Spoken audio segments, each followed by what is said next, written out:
ਕੀ ਅਜੇ ਵੀ ਜਾਣਬੁੱਝ ਕੇ ਨਸ਼ੇ ਦੇ ਮਾਮਲੇ ਦੇ ਵਿੱਚ ਦੇਰੀ ਕੀਤੀ ਜਾ ਰਹੀ ਹੈ? ਕਿ ਅਜੇ ਵੀ ਤਰੀਕਾਂ ਤੇ ਤਰੀਕਾਂ ਹੀ ਅੱਗੇ ਪਾਈਆਂ ਜਾ ਰਹੀਆਂ ਨੇ? ਸਰਕਾਰ ਕਰਨਾ ਨਹੀਂ ਚਾਹੁੰਦੀ, ਮਨਸ਼ਾ ਨਹੀਂ ਹੈਗੀ, ਜਾਂ ਇਹਦੇ ਪਿੱਛੇ ਦੇ ਕਾਰਨ ਕੁਝ ਹੋਰ ਤੁਹਾਨੂੰ ਨਜ਼ਰ? ਸਰਕਾਰ ਕਿਵੇਂ ਅਪੋਜ਼ ਕਰ ਸਕਦੀ ਜੀ? ਰਿਪੋਰਟ ਤੁਸੀਂ ਨਾ ਖੋਲੋ ਫਿਰ ਤਾਂ ਨੰਗੇ ਹੋ ਜਾਣਗੇ। ਮੇਰੀ ਜਿਹੜੀ ਰਿਪੋਰਟ ਹੈ ਉਹ ਪੋਲੀਟੀਕਲ ਬੰਦਿਆਂ ਦੇ ਖਿਲਾਫ ਹੈ ਤੇ ਉਹਨੂੰ ਤੁਸੀਂ ਖੋਲੋ ਤਾਂ ਕਿ ਪੰਜਾਬ ਦੀ ਸਰਕਾਰ ਜਿਹੜੀ ਹੈ ਕੋਈ ਬਹਾਨਾ ਨਾ ਰਵੇ ਵੀ ਅਸੀਂ ਕਾਰਵਾਈ ਕਿਉਂ ਨਹੀਂ ਕਰ ਰਹੇ। ਅਮਰਿੰਦਰ ਸਿੰਘ ਜਿਹਨੇ ਕੀ ਪੈਕਟ ਵੀ ਕੀਤਾ ਹੋਇਆ ਸੀ ਅਕਾਲੀਆਂ ਨਾਲ, ਉਹਦੇ ਵੀ ਸਰਕਾਰੀ ਵਕੀਲ ਦੀ ਹਿੰਮਤ ਨਹੀਂ ਸੀ ਜਿਵੇਂ ਕਹਿ ਦੇ ਕਿ ਵੀ ਇਹਨੂੰ ਨਾ ਖੋਲੋ। ਮੇਰੀ ਹਰੇਕ ਪੋਸਟ ਦੇ ਥੱਲੇ ਲਿਖਦੇ ਨੇ ਵੀ ਤੁਸੀਂ ਐਵੇਂ ਟਾਈਮ ਵੇਸਟ ਕਰ ਰਹੇ ਹੋ, ਕਿਸੇ ਦਾ ਕੁਝ ਨਹੀਂ ਹੋਣਾ। ਇਹ ਪੋਲੀਟੀਸ਼ੀਅਨ ਦਾ, ਪੁਲਿਸ ਵਾਲਿਆਂ ਦਾ ਤੇ ਡਰੱਗ ਸਮਗਲਰਸ ਦਾ ਨੈਕਸਸ ਹੈ। ਇਹ ਸਾਰੇ ਇਕੱਠੇ ਚੱਲਦੇ ਨੇ। ਜਦੋਂ ਕੋਈ ਬੰਦਾ ਫੜਿਆ ਜਾਂਦਾ ਹੈ ਤਾਂ ਪੋਲੀਟੀਕਲ ਬੰਦਾ ਫੋਨ ਕਰ ਦਿੰਦਾ ਜੀ ਕਿ ਇਹ ਬੰਦਾ ਮੇਰਾ ਹੈਗਾ ਜੀ, ਇਹਨੂੰ ਛੱਡ ਦਿਓ। ਸਾਲ 2017 ਦੀਆਂ ਚੋਣਾਂ ਤੋਂ ਪਹਿਲਾਂ ਪੰਜਾਬ ਸਰਕਾਰ ਨੇ ਵੱਖੋ-ਵੱਖ ਵਾਅਦੇ ਕੀਤੇ ਸੀ, ਜਿਸ ਦੇ ਵਿੱਚ ਇੱਕ ਵਾਅਦਾ ਇਹ ਵੀ ਸੀ ਕਿ ਨਸ਼ੇ ਦਾ ਲੱਕ ਤੋੜ ਦਿੱਤਾ ਜਾਊਗਾ ਔਰ ਜੋ ਨਸ਼ੇ ਦੇ ਸੌਦਾਗਰ ਨੇ ਉਹਨਾਂ ਨੂੰ ਸਲਾਖਾਂ ਦੇ ਪਿੱਛੇ ਭੇਜਿਆ ਜਾਊਗਾ। 2017 ਦੇ ਵਿੱਚ ਸੱਤਾ ਦੇ ਵਿੱਚ ਕਾਂਗਰਸ ਆਉਂਦੀ ਹੈ, ਕੈਪਟਨ ਅਮਰਿੰਦਰ ਸਿੰਘ ਚੋਣ ਜਿੱਤਦੇ ਨੇ, ਮੁੱਖ ਮੰਤਰੀ ਬਣਦੇ ਨੇ ਔਰ ਉਸ ਤੋਂ ਬਾਅਦ ਕਾਰਵਾਈ ਵੀ ਸ਼ੁਰੂ ਕਰਦੇ ਨੇ। ਐਸਟੀਐਫ ਦਾ ਗਠਨ ਹੁੰਦਾ ਹੈ, ਐਸਟੀਐਫ ਦੀ ਰਿਪੋਰਟ ਬਣਦੀ ਹੈ, ਪਰ ਉਹ ਐਸਟੀਐਫ ਦੀ ਰਿਪੋਰਟ ਸੀਲਬੰਦ ਲਿਫਾਫੇ ਦੇ ਵਿੱਚ ਕਹਿ ਕੇ ਹਾਈ ਕੋਰਟ ਦੇ ਵਿੱਚ ਭੇਜ ਦਿੱਤੀ ਜਾਂਦੀ ਹੈ। ਹੁਣ ਵੱਡਾ ਸਵਾਲ ਇਹ ਹੈ ਕਿ 4.5 ਸਾਲ ਬੀਤ ਚੁੱਕੇ ਨੇ, ਅਜੇ ਤੱਕ ਇਸ ਦੇ ਉੱਤੇ ਕੋਈ ਐਕਸ਼ਨ ਨਹੀਂ ਹੋਇਆ। ਹਾਲਾਂਕਿ ਕਾਂਗਰਸ ਪਾਰਟੀ ਦੇ ਹੀ ਵਿਧਾਇਕਾਂ ਨੇ ਲਾਮਬੰਦੀ ਕੀਤੀ ਕਿ ਵੱਖੋ-ਵੱਖ ਮੁੱਦਿਆਂ ਦੇ ਉੱਤੇ ਕੈਪਟਨ ਅਮਰਿੰਦਰ ਸਿੰਘ ਫੇਲ ਰਹੇ ਨੇ, ਉਹਨਾਂ ਦੇ ਵੱਲੋਂ ਕਿਸੇ ਵੀ ਕੰਮ ਦੇ ਵਿੱਚ ਕੋਈ ਵੀ ਜੋ ਤੇਜ਼ੀ ਹੈ ਉਹ ਨਹੀਂ ਦਿਖਾਈ ਗਈ। ਉਸ ਤੋਂ ਬਾਅਦ ਕੈਪਟਨ ਅਮਰਿੰਦਰ ਸਿੰਘ ਨੂੰ ਉਤਾਰਿਆ ਜਾਂਦਾ ਹੈ, ਨਵੇਂ ਮੁੱਖ ਮੰਤਰੀ ਚਰਨਜੀਤ ਸਿੰਘ ਚੰਨੀ ਬਣਦੇ ਨੇ, ਨਵੀਂ ਟੀਮ ਆਉਂਦੀ ਹੈ, ਨਵੇਂ ਏਜੀ ਨਿਯੁਕਤ ਹੁੰਦੇ ਨੇ, ਪਰ ਕੀ ਅਜੇ ਵੀ ਜਾਣਬੁੱਝ ਕੇ ਨਸ਼ੇ ਦੇ ਮਾਮਲੇ ਦੇ ਵਿੱਚ ਦੇਰੀ ਕੀਤੀ ਜਾ ਰਹੀ ਹੈ? ਕਿ ਅਜੇ ਵੀ ਤਰੀਕਾਂ ਤੇ ਤਰੀਕਾਂ ਹੀ ਅੱਗੇ ਪਾਈਆਂ ਜਾ ਰਹੀਆਂ ਨੇ? ਇਸ ਮਾਮਲੇ ਨੂੰ ਲੈ ਕੇ ਸਾਡੇ ਨਾਲ ਗੱਲਬਾਤ ਕਰਨ ਦੇ ਲਈ ਸੀਨੀਅਰ ਐਡਵੋਕੇਟ ਨਵਕਿਰਨ ਸਿੰਘ ਹੋਣੀ ਮੌਜੂਦ ਨੇ, ਜਿਨ੍ਹਾਂ ਨੇ ਫਾਈਲ ਖਾਸ ਤੌਰ ਦੇ ਉੱਤੇ ਹਾਈ ਕੋਰਟ ਦੇ ਵਿੱਚ ਮੂਵ ਕੀਤੀ ਸੀਗੀ। ਸਰ, ਸਭ ਤੋਂ ਪਹਿਲਾਂ ਤਾਂ ਤੁਹਾਡਾ ਬਹੁਤ ਬਹੁਤ ਸਵਾਗਤ ਹੈ। ਕੋਈ ਗੱਲ ਨਹੀਂ ਜੀ, ਹੁਕਮ ਕਰੋ। ਸਰ, ਜਿਸ ਤਰੀਕੇ ਦੇ ਨਾਲ ਲਗਾਤਾਰ ਇਹ ਚਰਚਾਵਾਂ ਚੱਲ ਰਹੀਆਂ ਨੇ ਕਿ ਜੋ ਨਸ਼ੇ ਦੇ ਸੌਦਾਗਰ ਨੇ ਉਹਨਾਂ ਨੂੰ ਸਲਾਖਾਂ ਦੇ ਪਿੱਛੇ ਭੇਜਿਆ ਜਾਊਗਾ, ਜੋ ਐਸਟੀਐਫ ਦੀ ਰਿਪੋਰਟ ਹੈ ਉਸ ਦੇ ਉੱਤੇ ਕਾਰਵਾਈ ਹੁੰਦੀ ਹੋਈ ਨਜ਼ਰ ਆਊਗੀ। ਖਾਸ ਤੌਰ ਤੇ ਤਾਂ ਨਵਜੋਤ ਸਿੱਧੂ ਦੀ ਗੱਲ ਮੈਂ ਕਰਾਂ ਤਾਂ ਟਵੀਟ ਕਰਦੇ ਨੇ ਹਰ ਵਾਰ ਜਦੋਂ ਕੋਈ ਤਰੀਕ ਹੁੰਦੀ ਹੈ, ਇੱਕ ਆਸ ਨਾਲ ਉਹ ਟਵੀਟ ਕਰਦੇ ਨੇ ਕਿ ਅੱਜ ਉਸ ਦੇ ਵਿੱਚੋਂ ਕੁਝ ਨਿਕਲ ਕੇ ਸਾਹਮਣੇ ਆਊਗਾ, ਪਰ ਤਰੀਕਾਂ ਅੱਗੇ ਤੇ ਅੱਗੇ ਪੈ ਰਹੀਆਂ ਨੇ। ਕੀ ਵਾਕਈ ਹੀ ਸਰਕਾਰ ਕਰਨਾ ਨਹੀਂ ਚਾਹੁੰਦੀ, ਮਨਸ਼ਾ ਨਹੀਂ ਹੈਗੀ, ਜਾਂ ਇਹਦੇ ਪਿੱਛੇ ਦੇ ਕਾਰਨ ਕੁਝ ਹੋਰ ਤੁਹਾਨੂੰ ਨਜ਼ਰ ਆ ਰਿਹਾ?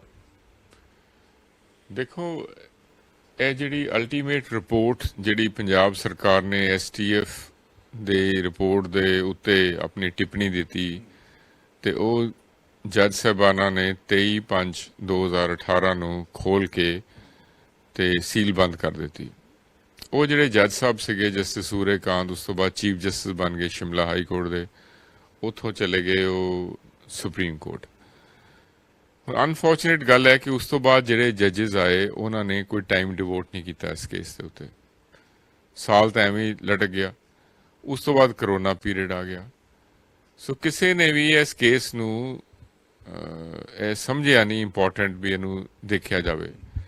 ਹੁਣ ਕਿਉਂਕਿ ਸਾਰੀ ਜਿਹੜੀ ਇਨਕੁਆਇਰੀ ਹੈ ਉਹ ਸਾਡੀ ਦਰਖਾਸਤ ਤੇ ਹੋਈ ਸੀਗੀ ਤੇ ਅਸੀਂ ਆਪਣਾ ਫਰਜ਼ ਸਮਝਦੇ ਹੋਏ April 2021 ਦੇ ਵਿੱਚ ਅਸੀਂ ਦਰਖਾਸਤ ਲਗਾਈ ਵੀ ਮਿਹਰਬਾਨੀ ਕਰਕੇ ਜਿਹੜੀ ਰਿਪੋਰਟ ਤੁਸੀਂ 23/5/2018 ਨੂੰ ਸੀਲ ਬੰਦ ਕੀਤੀ ਇਹਨੂੰ ਖੋਲ੍ਹਿਆ ਜਾਵੇ, ਤਾਂ ਕਿ ਜਿਹੜੇ ਪੰਜਾਬ ਸਰਕਾਰ ਬਹਾਨਾ ਬਣਾ ਕੇ ਬੈਠੀ ਹੋਈ ਹੈ ਵੀ ਅਸੀਂ ਕਾਰਵਾਈ ਤਾਂ ਕਰਾਂਗੇ ਜਦੋਂ ਰਿਪੋਰਟ ਖੁੱਲ੍ਹੇਗੀ ਤੇ ਉਹਨਾਂ ਦਾ ਬਹਾਨਾ ਵੀ ਦੂਰ ਹੋਵੇ।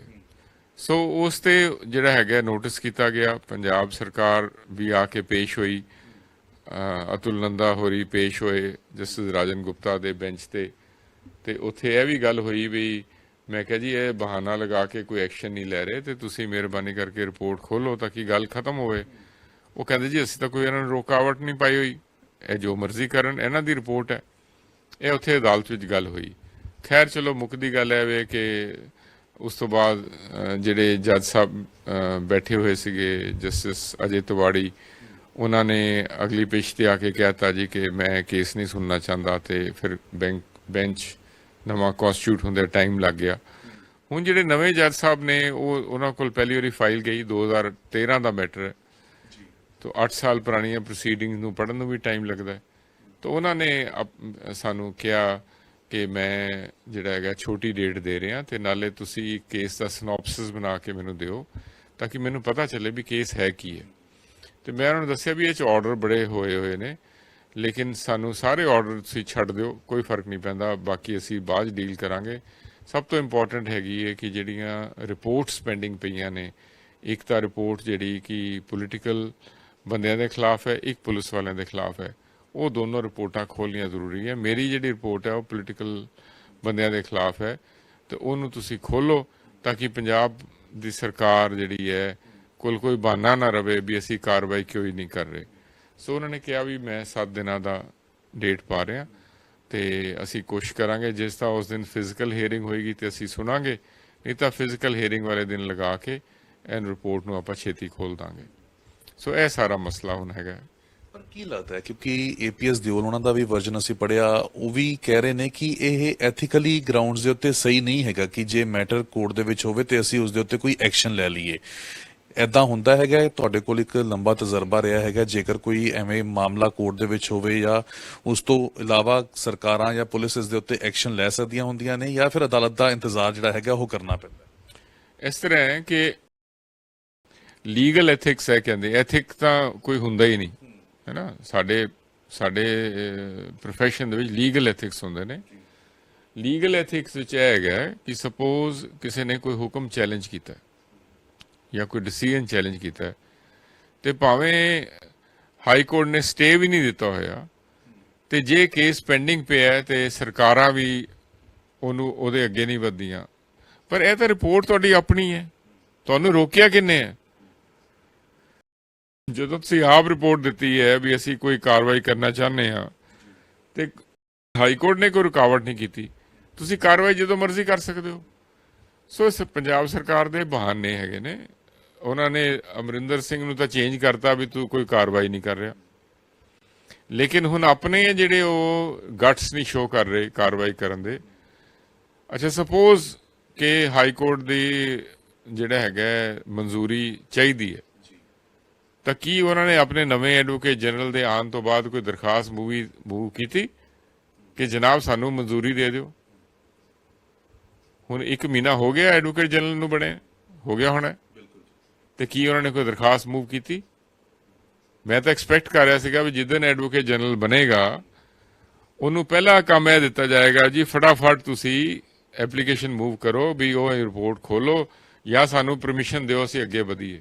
ਕਿੱਥੇ ਉਹਨਾਂ ਨੂੰ ਅਜੇ ਆਪ ਹੀ ਨਾ ਸ਼ੋਰਟੀ ਹੋਵੇ ਕਿ ਕਿੱਥੇ ਮੇਰਾ ਨਾਮ ਹੀ ਨਾ ਬਦਲ ਦਿੱਤਾ ਜਾਵੇ, ਕਿੱਥੇ ਕਾਂਗਰਸ ਦੇ ਵਿੱਚ ਇੰਨੀ ਇਨਫਾਈਟਿੰਗ। ਇਹ ਮੈਨੂੰ ਨਹੀਂ ਪਤਾ, ਲੇਕਿਨ ਉਹਨਾਂ ਨੂੰ ਐਡਵੋਕੇਟ ਜਨਰਲ ਨੂੰ ਲਗਾਇਆ ਤਾਂ ਐਸੇ ਕਰਕੇ ਗਿਆ ਕਿ ਫਟਾਫਟ ਕੰਮ ਹੋਵੇ, ਤੇ ਉਹ ਸਰਕਾਰ ਨੇ ਤਾਂ ਉਹ ਕੰਮ ਕੀਤਾ। ਇੱਕ ਹੋਰ ਵਰਜਨ ਵੀ ਸੀਗਾ ਜਿਹੜਾ ਮੈਂ ਪੜਿਆ, ਉਹ ਕਹਿੰਦੇ ਕਿ ਮੈਂ ਅਪੋਜ਼ ਵੀ ਨਹੀਂ ਕੀਤਾ, ਕਹਿੰਦੇ ਜੇ ਨਵਕਰਨ ਸਿੰਘ ਉਹਨਾਂ ਨੇ ਜੇਕਰ ਮੂਵ ਕੀਤੀ ਹੈ ਫॉर ਫਾਸਟ ਟਰੈਕ, ਕਹਿੰਦੇ ਮੈਂ ਇਸ ਦਾ ਅਪੋਜ਼ ਵੀ ਨਹੀਂ ਕੀਤਾ। ਦੇਖੋ, ਅਪੋਜ਼ ਕਰਨ ਦੀ ਤਾਂ ਉਹਨਾਂ ਦਾ ਹੈ ਹੀ ਨਹੀਂ ਹੈ। ਸਰਕਾਰ ਕਿਵੇਂ ਅਪੋਜ਼ ਕਰ ਸਕਦੀ ਜੀ? ਰਿਪੋਰਟ ਤੁਸੀਂ ਨਾ ਖੋਲੋ, ਫਿਰ ਤਾਂ ਨੰਗੇ ਹੋ ਜਾਣਗੇ। ਅਮਰਿੰਦਰ ਸਿੰਘ ਜਿਹਨੇ ਕੀ ਪੈਕਟ ਵੀ ਕੀਤਾ ਹੋਇਆ ਸੀ ਅਕਾਲੀਆਂ ਨਾਲ, ਉਹਦੇ ਵੀ ਸਰਕਾਰੀ ਵਕੀਲ ਦੀ ਇਹ ਹਿੰਮਤ ਨਹੀਂ ਸੀ ਜਿਵੇਂ ਕਹਿ ਦੇ ਕਿ ਵੀ ਇਹਨੂੰ ਨਾ ਖੋਲੋ। ਉਹ ਵੀ ਆਪਣਾ ਚੁੱਪ ਕਰਕੇ ਖੜੇ ਰਹਿੰਦੇ ਸੀਗੇ, ਲੇਕਿਨ ਉਹਨਾਂ ਨੇ ਕੋਸ਼ਿਸ਼ ਨਹੀਂ ਕੀਤੀ ਖੋਲਣ ਦੀ, ਤੇ ਐਸੇ ਕਰਕੇ ਸਰਕਾਰ ਬਦਲੀ ਗਈ ਹੈ। ਤੇ ਅੱਜ ਜਿਹੜਾ ਹੈਗਾ ਅਪੋਜ਼ ਤਾਂ ਉਹਨਾਂ ਦੀ ਸਿਚੁਏਸ਼ਨ ਹੀ ਨਹੀਂ ਅਪੋਜ਼ ਕਰਨ ਦੀ। ਜੇ ਅਪੋਜ਼ ਕਰਨਾ ਚਾਹੁੰਦੇ ਅਪੋਜ਼ ਕਰ ਲੈਣ ਤਾਂ ਕਿ ਲੋਕਾਂ 'ਚ ਉਹ ਵੀ ਨੰਗੇ ਹੋਣ, ਉਹਨਾਂ ਨੂੰ ਪਤਾ ਚੱਲੇ ਵੀ ਉਹ ਕਿੱਥੇ ਖੜੇ ਨੇ। ਤਾਂ ਨਹੀਂ ਲੱਗਦਾ ਕਿ ਕਿਤੇ ਨਾ ਕਿਤੇ ਸਿਆਸੀ ਲਾਹਾ ਲੈਣ ਦੇ ਲਈ ਅਜੇ ਵੀ ਇਸ ਨੂੰ ਹੋਰ ਲਟਕਾਇਆ ਜਾ ਰਿਹਾ, ਔਰ ਇਲੈਕਸ਼ਨਾਂ ਦੇ ਬਿਲਕੁਲ ਐਨ ਨਜ਼ਦੀਕ ਆ ਕੇ ਇਹਨਾਂ ਦੇ ਉੱਤੇ ਕੋਈ ਕਾਰਵਾਈ ਜਿਹੜੀ ਇਹਨਾਂ ਦੇ ਵੱਲੋਂ ਕੀਤੀ ਜਾਊਗੀ? ਕਿਉਂਕਿ ਕੈਪਟਨ ਅਮਰਿੰਦਰ ਸਿੰਘ ਦੇ ਉੱਤੇ ਵੀ ਇਹੀ ਗੱਲ ਕਹੀ ਜਾ ਰਹੀ ਸੀ ਕਿ ਹੋ ਸਕਦਾ ਕਿ ਇਲੈਕਸ਼ਨਸ ਦੇ ਨੇੜੇ ਜਿਹੜਾ ਹੈਗਾ ਇਹ ਕੋਈ ਐਕਸ਼ਨ ਲੈ ਸਕਣ, ਔਰ ਹੁਣ ਕੈਪਟਨ ਅਮਰਿੰਦਰ ਸਿੰਘ ਨੂੰ ਉਤਾਰ ਦਿੱਤਾ ਹੈ। ਹਾਲਾਂਕਿ ਉਹਨਾਂ ਨੇ ਟਵੀਟ ਵੀ ਕੀਤਾ, ਇਸ ਕਰ ਜ਼ਿਕਰ ਵੀ ਕੀਤਾ ਕਿ ਜਿਨ੍ਹਾਂ ਦੇ ਤੁਸੀਂ ਨਾਮ ਲੈਂਦੇ ਹੋ, ਕਹਿੰਦੇ ਹੁਣ ਤਾਂ ਤੁਹਾਡੇ ਕੋਲ ਫ੍ਰੀ ਪਾਵਰ ਆ ਗਈ ਹੈ, ਤੁਸੀਂ ਅੰਦਰ ਕਰਕੇ ਦਿਖਾਓ। ਏਦਾਂ ਹੋ ਸਕਦਾ ਕਿ ਅੰਦਰ ਉਹ ਵਿਅਕਤੀ ਹੋ ਸਕਦਾ ਜਿਸ ਦਾ ਨਾਮ ਪੋਲੀਟੀਕਲ ਪਾਰਟੀਆਂ ਲੈਂਦੀਆਂ ਪਈਆਂ ਨੇ, ਜਾਂ ਫਿਰ ਕੈਪਟਨ ਅਮਰਿੰਦਰ ਸਿੰਘ ਵੀ ਇਹ ਜਾਣ ਚੁੱਕੇ ਨੇ ਕਿ ਕੋਈ ਇਸ ਦੇ ਉੱਤੇ ਐਕਸ਼ਨ ਲੈਂਦਾ ਹੋਇਆ ਨਜ਼ਰ ਨਹੀਂ ਆਊਗਾ, ਕਿਸੇ ਕੋਲ ਉਹਨੇ ਗਟਸ ਹੀ ਨਹੀਂ ਹੈਗੀ। ਦੇਖੋ ਜੀ, ਪੋਲੀਟੀਸ਼ੀਅਨਸ ਜਿਹੜੇ ਹੈਗੇ ਨੇ ਉਹਨਾਂ ਦੇ ਭਾਵੇਂ ਉਹ ਜਿਹਦੀ ਮਰਜ਼ੀ ਸਰਕਾਰ ਹੋਵੇ, ਅਸੀਂ as a human right activist ਇਹ ਕਹਿੰਦੇ ਰਹੇ ਹਾਂ ਤੇ ਸਾਬਤ ਵੀ ਅਸੀਂ ਕਰ ਰਹੇ ਹਾਂ ਕਿ ਪੋਲੀਟੀਸ਼ੀਅਨ ਦਾ, ਪੁਲਿਸ ਵਾਲਿਆਂ ਦਾ ਤੇ ਡਰੱਗ ਸਮਗਲਰਸ ਦਾ ਨੈਕਸਸ ਹੈ। ਇਹ ਸਾਰੇ ਇਕੱਠੇ ਚੱਲਦੇ ਨੇ।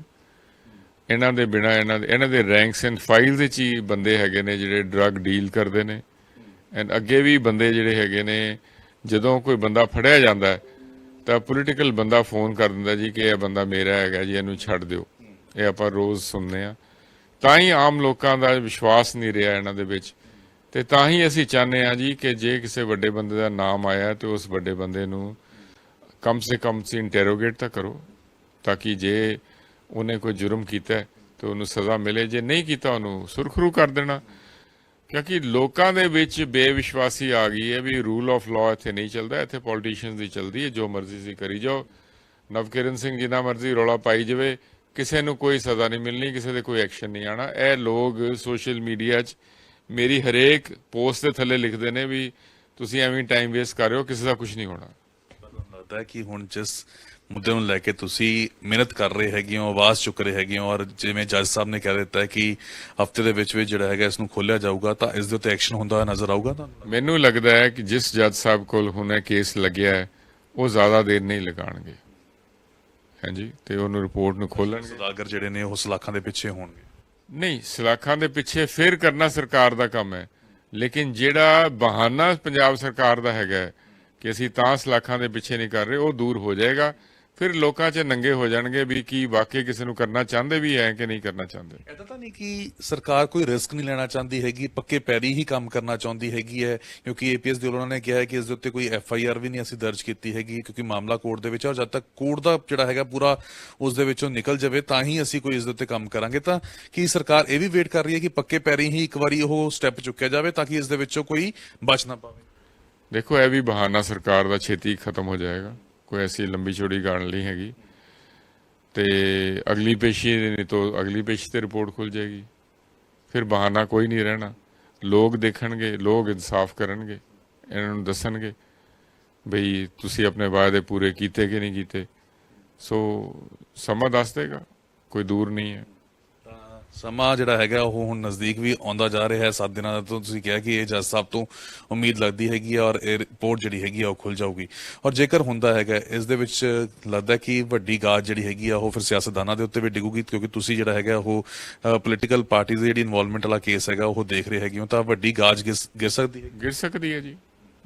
ਐਸੇ ਉਮੀਦ ਵਿੱਚ ਅਸੀਂ ਇਸ ਕੇਸ ਨੂੰ ਇੰਨਾ ਲੰਬਾ ਚਲਾਇਆ, ਸੋ ਇਸ ਕਰਕੇ ਟਾਈਮ ਅਸੀਂ ਡਿਵੋਟ ਕਰ ਰਹੇ ਹਾਂ ਤੇ ਆਸ ਹੈ ਕਿ ਇਨਸਾਫ ਹੋਏਗਾ ਤੇ ਡਰੱਗ ਨੈਕਸਸ ਜਿਹੜਾ ਹੈਗਾ ਪੋਲੀਟੀਸ਼ੀਅਨ ਦਾ ਤੇ ਪੁਲਿਸ ਦਾ ਉਹ ਰਿਵੀਲ ਹੋ ਸਕੇਗਾ। ਆਖਿਰ ਦੇ ਵਿੱਚ ਇਹ ਵੀ ਸਮਝਣਾ ਚਾਹਾਂਗੇ, ਜਿਸ ਤਰੀਕੇ ਨਾਲ ਕਿਹਾ ਜਾਂਦਾ ਸਰ ਕਿ ਇਹ ਸੀਲਡ ਬੰਦ ਹੈਗੀ ਹੈ, ਕੀ ਵਾਕਈ ਹੀ ਸੀਲਡ ਬੰਦ ਹੈਗੀ ਹੈ ਜਾਂ ਫਿਰ ਇੱਕ ਤਰੀਕੇ ਨਾਲ, ਹਾਲਾਂਕਿ ਮੀਡੀਆ ਦੇ ਵਿੱਚ ਵੀ ਲੀਕ ਹੋਈਆਂ ਸੀਗੀਆਂ, ਚੀਜ਼ਾਂ ਬਾਹਰ ਵੀ ਆਈਆਂ ਸੀਗੀਆਂ, ਇਹ ਸੀਲਡ ਬੰਦ ਹੀ ਹੈਗੀ ਹੈ ਜਾਂ ਇਸ ਦੇ ਉੱਤੇ ਐਕਸ਼ਨ ਜਿਹੜਾ ਹੈਗਾ, ਜਿਵੇਂ ਆਪਾਂ ਪਹਿਲਾਂ ਵੀ ਜ਼ਿਕਰ ਕੀਤਾ, ਤੁਸੀਂ ਕਿਹਾ ਕਿ ਹੋ ਸਕਦਾ ਹੈਗਾ?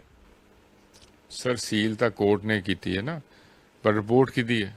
ਪੰਜਾਬ ਸਰਕਾਰ ਦੀ। ਉਹਨਾਂ ਕੋਲ ਤਾਂ ਕੋਈ ਸੀਲ ਨਹੀਂ, ਤੇ ਕਿਹਨੇ ਕਿਹਾ ਵੀ ਐਕਸ਼ਨ ਨਾ ਲਵੋ?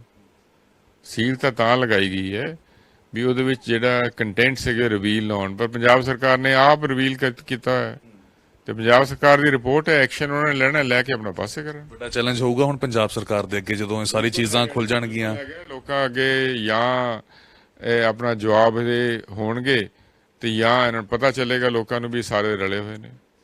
ਬਹੁਤ ਧੰਨਵਾਦ ਸਰ ਗੱਲਬਾਤ ਕਰਨ ਲਈ। ਤਾਂ ਦੇਖਣਾ ਹੋਊਗਾ ਕਿ ਹੁਣ ਜਿਸ ਤਰੀਕੇ ਦੇ ਨਾਲ ਇੱਕ ਆਸ ਦੁਆਰਾ ਤੋਂ ਬੱਝੀ ਹੈ, ਜਿਸ ਤਰੀਕੇ ਦੇ ਨਾਲ ਮਾਮਲਾ ਕੋਰਟ ਦੇ ਵਿੱਚ ਹੈ ਔਰ ਹੁਣ ਫਾਸਟ ਟਰੈਕ ਹੋ ਚੁੱਕਿਆ ਹੈ ਔਰ ਜੱਜ ਸਾਹਿਬ ਉਹਨਾਂ ਨੇ ਹਫ਼ਤੇ ਦਾ ਸਮਾਂ ਦਿੱਤਾ ਹੈ, ਔਰ ਹਫ਼ਤੇ ਤੋਂ ਬਾਅਦ ਜਦੋਂ ਇਹ ਤਰੀਕ ਆਉਂਦੀ ਹੈ ਤਾਂ ਉਸ ਦੇ ਉੱਤੇ ਫੈਸਲਾ ਸੁਣਾਇਆ ਜਾਂਦਾ ਹੈ ਔਰ ਉਸ ਤੋਂ ਬਾਅਦ ਸਰਕਾਰ ਕੀ ਕਰਦੀ ਹੈ, ਕਿਉਂਕਿ ਸਰਕਾਰ ਜਿਹੜੀ ਹੈ ਕਿਹਾ ਜਾ ਰਿਹਾ ਅਜੇ ਵੀ ਢਿੱਲ ਵਰਤੀ ਹੋਈ ਨਜ਼ਰ ਆ ਰਹੀ ਹੈ। ਸੀਨੀਅਰ ਵਕੀਲ ਨਵਕਿਰਨ ਸਿੰਘ ਉਹਨਾਂ ਦਾ ਕਹਿਣਾ ਸੀ ਕਿ ਇਦਾਂ ਦੀ ਕੋਈ ਬਾਉਂਡੇਸ਼ਨਸ ਨਹੀਂ ਹੁੰਦੀਆਂ ਕਿ ਜੇਕਰ ਕੋਰਟ ਦੇ ਵਿੱਚ ਮਾਮਲਾ ਤੁਸੀਂ ਉਸ ਦੇ ਉੱਤੇ ਐਕਸ਼ਨ ਨਹੀਂ ਲੈ ਸਕਦੇ। ਹਾਲਾਂਕਿ ਲੀਗਲ ਐਥਿਕਸ ਦੀ ਜੇਕਰ ਉਹ ਗੱਲ ਕਰ ਰਹੇ ਨੇ ਤਾਂ ਉਹ ਵੀ ਕਹਿੰਦੇ ਕੁਝ ਦਿਨਾਂ ਤੱਕ ਕਲੀਅਰ ਹੁੰਦੇ ਹੋਏ ਨਜ਼ਰ ਆਊਗੀ, ਉਹ ਵੀ ਚੀਜ਼ ਸਾਫ਼ ਹੁੰਦੀ ਹੋਈ ਨਜ਼ਰ ਆਊਗੀ ਔਰ ਫਿਰ ਦੇਖਣਾ ਹੋਊਗਾ। ਇੱਕ ਵੱਡੀ ਚੁਣੌਤੀ ਆਪਾਂ ਕਹਿ ਸਕਦੇ ਹਾਂ ਪੰਜਾਬ ਸਰਕਾਰ ਦੇ ਸਾਹਮਣੇ ਬਣੂਗੀ ਕਿ ਉਹਨਾਂ ਨੂੰ ਉਸ ਟਾਈਮ ਬਾਉਂਡ ਪੀਰੀਅਡ ਦੇ ਵਿੱਚ ਉਹਨਾਂ ਦੇ ਵੱਲੋਂ ਐਕਸ਼ਨ ਲਿੱਤਾ ਜਾਂਦਾ ਹੈ ਔਰ ਜੋ ਨਸ਼ੇ ਦੇ ਸੁਦਾਗਰ ਨੇ, ਜੋ ਪੋਲੀਟੀਕਲ ਨੈਕਸਸ ਕਿਹਾ ਜਾਂਦਾ ਹੈਗਾ ਨਸ਼ੇ ਦੇ ਵਿੱਚ, ਉਹ ਸਾਹਮਣੇ ਆਉਂਦਾ ਜਾਂ ਨਹੀਂ। ਕੈਮਰਾ ਪਰਸਨ ਬਲਜਿੰਦਰ ਦੇ ਨਾਲ ਗਗਨਦੀਪ ਸਿੰਘ, ਟੀਵੀ ਪੰਜਾਬ, ਚੰਡੀਗੜ੍ਹ। ਸਤਿ ਸ਼੍ਰੀ ਅਕਾਲ ਜੀ, ਮੈਂ ਨਿਰਮਲ ਮਾਨ, ਪੂਰਾ ਟੈਕਸਟਾਈਲ ਮਿਲ ਤੋਂ।